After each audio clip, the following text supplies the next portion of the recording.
اگر مرا رها کنی تو را رها نمی کنم، سر از تنم جدا کنی چون و تو اراده می کنم. یا من قلبی لدیک یا صار الله یا ابن الحیدر، قلبی لدیک یا صار الله یا ابن الحیدر، ذکری لک لبیک یا صار الله یا ابن الحیدر، یا امین الله یا ابن الحیدر، ابی عبدالله یا ابن الحیدر، به عشق دیده تر پاک انجر حنجره بریده قطع قطع پنجر به رقص از بدن جدا به صورت منوره به جای تازیانه و تن کبود دختر،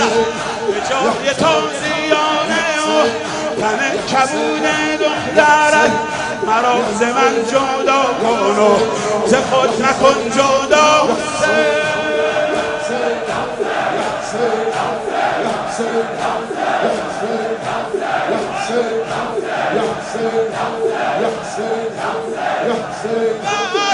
شامم میرسد لحظه بوی کربلا، لحظه لحظه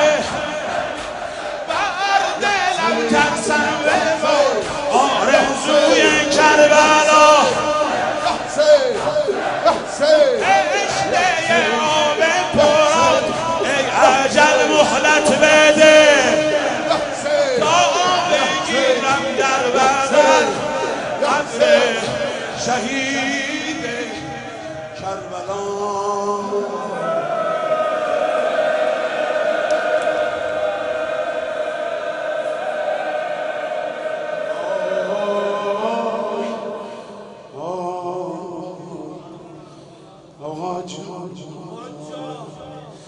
الان صباح قیامت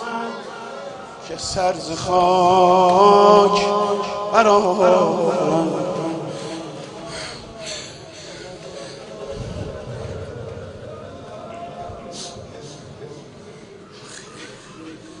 الان صباح قیامت که سر ز خاک برآورم، حسین به جستجوی تو خیزم به گفتگوی تو باشم، شاه شمشاد قدان خسرو شیرین دهنان که به مژگان شکند قلب همه صف شکنان. وای حسن